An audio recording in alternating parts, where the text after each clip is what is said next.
Amados irmãos, vamos ouvir nesse instante a pregação da palavra do Senhor, que nessa tarde, vai expor a doutrina do Senhor que nós confessamos no dia do Senhor de número 24. Inicialmente faremos uma leitura na carta do apóstolo Paulo aos Efésios, capítulo 2, versículos de 1 a 10.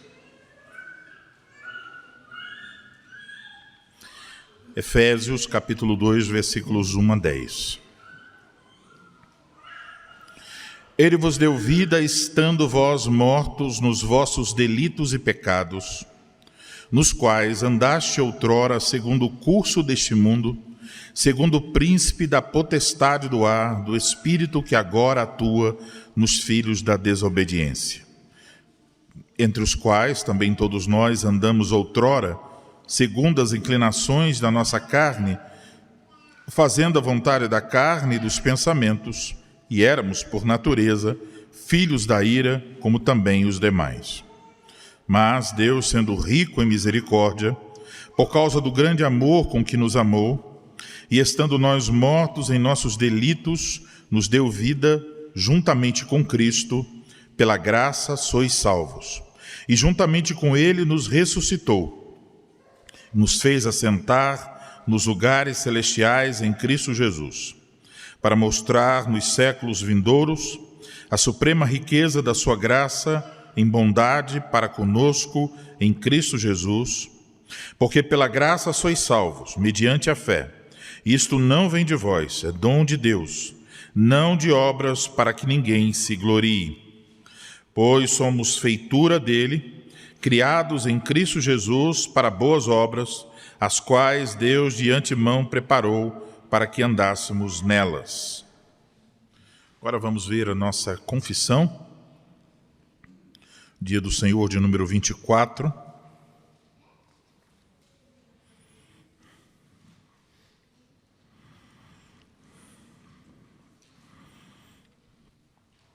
Pergunta 62. Mas por que as nossas boas obras não podem ser a nossa justiça diante de Deus, ou pelo menos parte dessa justiça? Porque a justiça que pode subsistir diante do juízo de Deus deve ser absolutamente perfeita e totalmente de acordo com a sua lei. Entretanto, até mesmo as nossas melhores obras nesta vida são todas imperfeitas e contaminadas com o pecado. Pergunta 63. Se as nossas boas obras não merecem nada, por que Deus promete recompensá-las nesta vida e na futura? Resposta: essa recompensa não é por mérito, mas um dom de graça. Pergunta 64. Esse ensinamento não torna as pessoas descuidadas e ímpias? Resposta: não. Pois é impossível que aqueles que são enxertados em Cristo pela verdadeira fé não produzam frutos de gratidão. Agora vamos voltar a Efésios, capítulo 2, texto da pregação, versículo de número 10.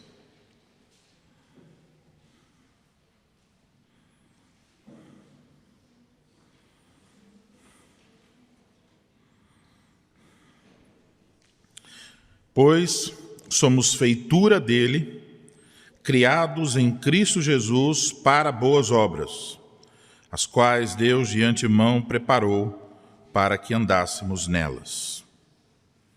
Vamos orar mais uma vez, meus irmãos. Ó Senhor Deus, santo e justo, graças damos por tantos e tantos privilégios que o Senhor nos concede, pelas bênçãos que nós desfrutamos em Teu Filho Jesus Cristo, e agora pelo privilégio de ouvir a exposição da Tua Palavra. Vamos ouvir a instrução sobre as nossas boas obras, as obras que devemos praticar em Teu Filho Jesus Cristo, e pedimos ao Senhor que abra o nosso entendimento para compreendermos e para experimentarmos na prática aquilo que Tu requeres de nós. Conduz o nosso coração em obediência e em frutos para a glória do Teu santo nome.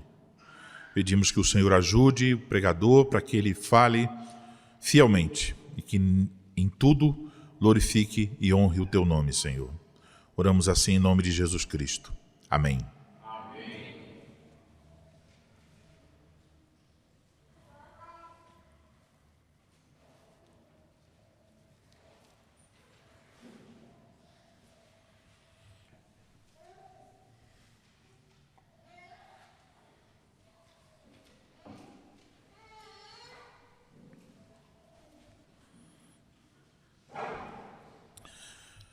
Amada Igreja do Senhor Jesus Cristo, os domingos 23 e 24 do Catecismo de Heidelberg tratam sobre a nossa justificação diante de Deus.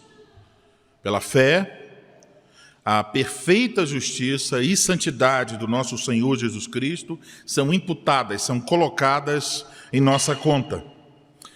De modo que Deus não nos trata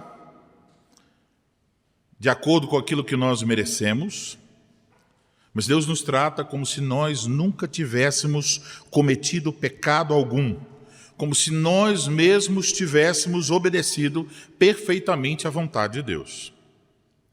Eis a boa notícia, então. Em Cristo, Deus nos considera perfeitamente justos. Esse é o anúncio do Evangelho. Mas com isso, surgem perguntas. Surge especialmente uma pergunta sobre o papel das boas obras na vida do crente. Isso é o que aparece agora, então, no Dia do Senhor de número 24.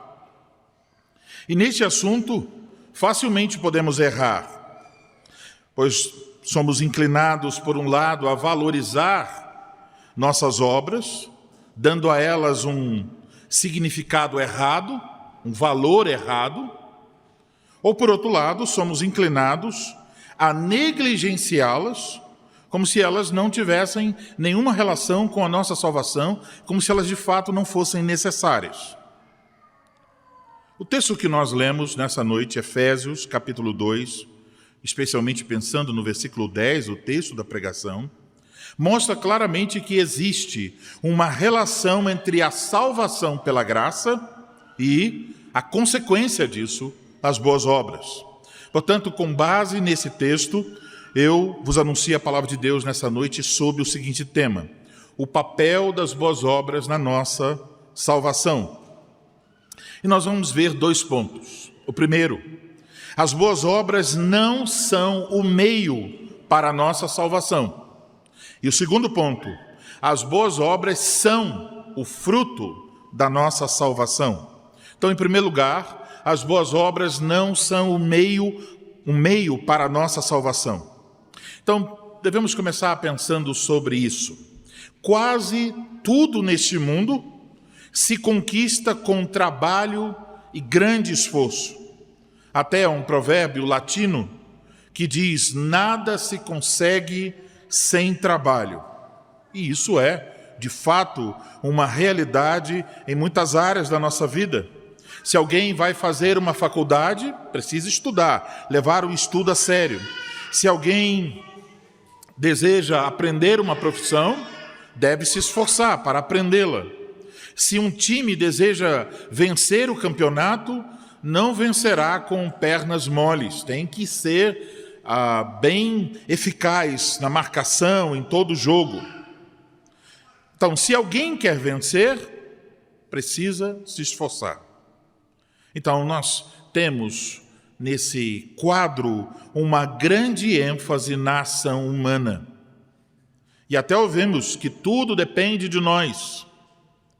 Esse tipo de pensamento também chega até os assuntos espirituais, chega também até a pregação do Evangelho. A ênfase de que a salvação, sobre a qual a Bíblia fala, depende daquilo que fazemos, se torna, então, um conceito popular. Você tem que fazer alguma coisa para conseguir méritos diante do Senhor e para conseguir a salvação. E você já deve ter ouvido alguém dizer algo mais ou menos assim: olha, a Dona Maria, ela morreu, mas ela certamente está com os anjos, porque ela era uma pessoa muito boazinha. Ou talvez quando você foi tentar compartilhar o evangelho com alguém, e a pessoa disse: olha, eu não faço mal a ninguém, eu ajudo as pessoas, então eu acho que Jesus não vai me mandar para o inferno. Então essas pessoas imaginam que suas obras são um tipo de garantia de que elas serão salvas, de que de alguma maneira elas imaginam que as obras vão de alguma maneira contribuir para a sua salvação. Esta doutrina é defendida pelos espíritas, pelos católicos romanos, pelos que não estão ligados a nenhuma religião em especial, e até mesmo por muitos que dizem e se confessam como evangélicos e ao mesmo tempo tentam apresentar uma pregação e uma doutrina que divide a graça com as boas obras. Como se Deus desse um passo de graça, Ele faz, por assim dizer, a metade do caminho, e a outra metade, para alcançar a salvação, o pecador deve fazer boas obras. Deve ir em direção a Ele para ser salvo. Especialmente essas obras muitas vezes são entendidas como evangelizar, como pregar, como fazer alguma coisa na igreja. Mas o que a Bíblia diz? A palavra de Deus é bem clara a esse respeito. Aqui em Efésios capítulo 2, o texto que lemos do versículo 1 ao 10, nós lemos claramente que a salvação não se dá por meio de obras. O versículo de número 9 disse isso: não de obras para que ninguém se glorie. E por que não? A resposta está aí: para que ninguém se glorie. Então fica claro que quando Cristo salva uma pessoa, a salvação é realizada de tal forma que não haverá motivos para essa pessoa se orgulhar, se gloriar, como se ela tivesse cooperado de alguma forma nessa salvação. A glória humana fica completamente excluída. Mas há uma outra razão. A salvação não pode ser por meio de obras, porque pecadores mortos em delitos e pecados, escravizados ao pecado, ao mundo e ao diabo, não têm condição nenhuma de realizarem boas obras aceitáveis a Deus. E por isso a ênfase de Efésios 2 não está na ação humana. Porque à luz dos versículos iniciais dessa passagem, fica claro que é impossível ao homem salvar a si mesmo. Está morto. A ênfase, então, fica na ação de Deus, o que Deus fez para nos salvar. O texto fala que isso se deu, Deus fez assim, porque Deus é rico em misericórdia, versículo 4. E lá no versículo 7 menciona a suprema riqueza da sua graça em bondade para conosco em Cristo Jesus. E no versículo 8 nos diz que a salvação é um dom, um presente de Deus. Portanto, é Deus agindo e não o homem. Agora, para que alguém seja salvo, então, se alguém fosse pensar nesse caminho, precisaria ser justo diante de Deus. Só que o catecismo nos ensina a justiça que Deus requer do homem. Ele requer uma justiça que vem de uma obediência perfeita a todos os mandamentos de Deus. Então, para que alguém pudesse ser justo, teria que viver de modo perfeito, de acordo com a lei de Deus, diante de todos os mandamentos de Deus, durante toda a sua vida, sem nunca ter falhado. Somente Cristo pode preencher este requisito e ninguém mais. A verdade, então, é que todos pecaram e destituídos estão da glória de Deus. A verdade é que todas as nossas obras estão contaminadas com pecado. Todas as nossas obras, as melhores obras que podem parecer boas aos nossos olhos, podem parecer boas aos olhos de outras pessoas. E você pode até, talvez, receber o elogio de alguém e dizer: olha, como você é amoroso, como você é justo, como você é piedoso. Mas ainda assim, essas obras estão marcadas pela imperfeição. É isso que o Espírito Santo nos ensina, por exemplo, no livro do profeta Isaías, no capítulo 64, versículo 6, quando diz: mas todos nós somos como o imundo, e todas as nossas justiças como o trapo da imundícia. Todos nós murchamos como a folha, e as nossas iniquidades como o vento nos arrebatam. Ninguém pode ser salvo pelas suas obras. As obras não são suficientes. Elas não têm valor no que diz respeito à salvação. Então, este é o ensino das Escrituras. Portanto, o único recurso para os pecadores como nós, é confiar somente nas promessas de Deus no Evangelho, de que Deus vai nos considerar justos se nós colocarmos a nossa confiança em Cristo para a salvação. Se as boas obras, então, ocupam um lugar errado na vida de alguém, se a pessoa confia nas suas obras, se ela pensa que as suas obras cooperam, nem que seja 1% da sua salvação, significa que tal pessoa de fato não confia completa e inteiramente em Jesus Cristo, não confia exclusivamente em Cristo. E tal confiança dividida, mesmo que seja 99% para Cristo e 1% para a pessoa, não é uma confiança para a salvação. Portanto, meus irmãos, é preciso ter cuidado. Confiar nas obras completamente ou parcialmente, no que diz respeito à salvação, significa não confiar em Cristo e, portanto, não ser salvo. As boas obras não são um meio para a salvação. Mas o que elas são, então? Isso nos leva ao nosso segundo ponto. As boas obras são o fruto da salvação que temos em Cristo Jesus. Então, quando nós proclamamos o ensino bíblico sobre a salvação pela graça e a completa inutilidade das boas obras no que diz respeito a conquistar a salvação, muitas pessoas vão imediatamente levantar objeções. Uma delas é encontrada em nosso catecismo na pergunta de número 63. Se as nossas boas obras não merecem nada, por que Deus promete recompensá-las nesta vida e na futura? Devemos responder a isso dizendo sim. É verdade que várias vezes as Escrituras falam de uma recompensa pelas nossas obras. Por exemplo, Apocalipse 22, versículo 12, Cristo diz: eis que venho sem demora, e comigo está o galardão que tenho para retribuir a cada um segundo as suas obras. Mas estas recompensas também são pela graça. Já vimos que Deus não pode aceitar obras imperfeitas e manchadas pelo pecado. Também podemos lembrar das palavras de Jesus em Lucas 17, versículo 10. Assim também vós, depois de haver desfeito tudo quanto vos foi ordenado, dizei: somos servos inúteis, porque fizemos apenas o que deveríamos fazer. Então, isso evidencia que, de fato, nós não merecemos nada. Além disso, as boas obras pelas quais seremos recompensados, elas não são um fruto da nossa determinação, não são um fruto da nossa força, da nossa capacidade ou sabedoria. Elas são um fruto do agir de Deus em nossas vidas.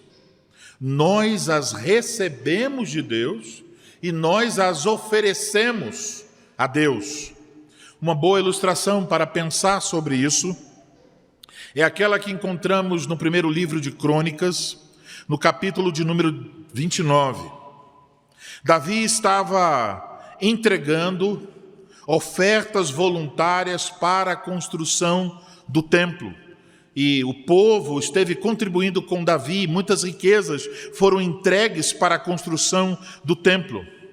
E quando Davi estava entregando essas ofertas para a construção do templo, ele reconheceu em sua oração a majestade, a soberania do Senhor. Ele louvou a Deus por esse privilégio de contribuir. E então, no versículo 14, ele diz: porque quem sou eu e quem é o meu povo para que pudéssemos dar voluntariamente estas coisas? Porque tudo vem de ti e das tuas mãos tu damos. Então Davi ora dizendo: o que nós estamos oferecendo nas mãos do Senhor é o que nós recebemos da mão do Senhor. O mesmo temos que dizer ao praticarmos boas obras. Devemos nos lembrar do que a Escritura nos diz em Filipenses capítulo 2, algumas páginas em sua Bíblia à frente. Filipenses capítulo 2, versículo 13. Porque Deus é quem efetua em vós tanto querer como realizar, segundo a sua boa vontade. Efésios 2:10 mostra isso também. Estas obras nas quais nós andamos, diz o apóstolo, foram de antemão preparadas por Deus para que andássemos nelas. Antes de serem nossas obras, elas são as obras de Deus em nós, de antemão. Antes que você pratique, Deus preparou isso para você praticar. Com isso, Paulo está dizendo então que Deus é quem opera de fato estas obras em nós, que Ele nos destinou a essas obras quando nos escolheu na eternidade. Então somos escolhidos não só para a salvação, mas escolhidos para os frutos dessa salvação. Deus não só nos destina para estar com Cristo, mas para viver para Cristo. Portanto, mais uma vez, quando ouvimos que Deus preparou de antemão, que essas boas obras são, antes de tudo, a obra de Deus em nós, recebemos de sua mão para dar a Ele, significa que não há do que nos orgulharmos. Mesmo agora em Cristo, nós temos então uma recompensa que Deus promete, mas promete inteiramente pela sua graça, não porque merecemos. E no dia final, nós seremos recompensados pela sua graça. Não há agora e não haverá no futuro nenhum espaço para a glória humana. Entender isso deve então fazer com que nós não sejamos soberbos.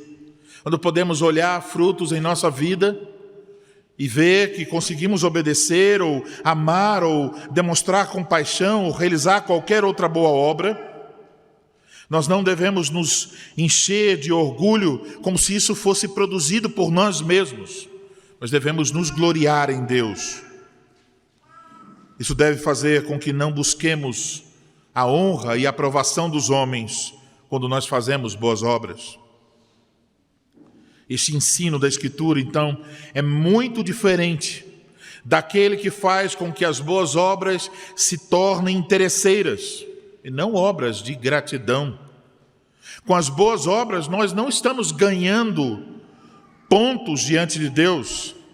As boas obras não servem como um elemento de barganha. Senhor, eu fiz isso e agora eu quero tal coisa. Nós não temos méritos nas boas obras. Mais uma vez, quando proclamamos esta verdade da salvação inteiramente pela graça, surge outra objeção. A pergunta 64. Esse ensinamento não torna as pessoas descuidadas e ímpias? Porque se as nossas boas obras são a ação de Deus em nós, então vamos cruzar os braços e deixar que as coisas aconteçam. E quando alguém diz isso não torna as pessoas descuidadas e ímpias, nós devemos dizer, sim, é verdade. Existe o risco para aqueles que não são salvos em Cristo, mas que se julgam salvos.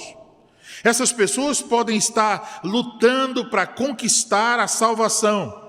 E a única razão por que não fazem certas coisas é que elas pensam que elas estão conquistando a salvação ou ganhando pontos ou méritos diante de Deus. E esse tipo de pessoa, nessa condição, se elas ouvem sobre a salvação inteiramente pela graça, elas podem distorcer a graça de Deus, deixarem de ser cuidadosas e passarem a viver uma vida de impiedade explícita. E talvez vão dizer, olha, eu estou vivendo assim porque Deus me garantiu que eu serei salvo de qualquer maneira. Mas alguém que siga por esse caminho, esse tipo de caminho não altera o fato de que antes essa pessoa não estava salva e agora continua sem salvação. A aparência pode mudar, mas isso não muda a realidade de sua condição diante de Deus. São os hipócritas que distorcem a graça de Deus. Efésios 2:10 mostra que Deus realizou uma mudança em nossa vida. Veja o que ele diz: somos feitura dele, criados em Cristo Jesus. Quando o apóstolo diz que nós somos feitura de Deus, ele usa uma palavra que só ocorre novamente em Romanos capítulo 1, versículo 20. Um texto que fala da criação. Aqui em Efésios 2:10 se trata de recriação. Deus nos fazendo ter uma nova vida em Cristo Jesus. Então, ser salvo em Cristo Jesus é ser feito uma nova criatura. Implica em uma mudança. A imagem do nosso texto é antes mortos, mas agora temos vida com Cristo Jesus. E qual é o fruto dessa mudança? A Escritura diz, aqui em nosso texto, somos feitura dele, criados em Cristo Jesus para as boas obras. Então, aqueles que foram salvos pela graça em Cristo Jesus, foram salvos para as boas obras. Assim, as boas obras que produzimos são um fruto da obra que Deus realizou em nós, a regeneração. Efésios 2:10 está mostrando essa relação inseparável da obra de Deus em nós e da nossa obra para Deus. Se estamos em Cristo, temos de produzir frutos. Vocês lembram a passagem famosa de João, capítulo de número 15, que nos ensina que é impossível que alguém esteja ligado a Cristo pela verdadeira fé e não produza frutos de gratidão. Assim vemos o verdadeiro papel das boas obras em nossas vidas. Elas não são um meio para a nossa salvação. Elas não têm valor meritório. Elas não ganham pontos diante de Deus. E tão pouco podemos usá-las como troca por favores espirituais ou materiais. No entanto, as boas obras são um fruto inseparável da salvação que temos em Cristo. Podemos dizer, sem medo, onde houver a salvação, haverá também boas obras. E ninguém pode se considerar salvo se não puder ver em sua própria vida as boas obras. É dessa maneira, então, que temos que ver a nossa obediência à lei de Deus como um fruto, como uma resposta de gratidão pela salvação que nós recebemos inteiramente pela graça de Deus em Cristo Jesus. Como no tempo da Reforma Protestante, há também em nossos dias pessoas que julgam que basta cumprir certas obrigações religiosas para serem salvas.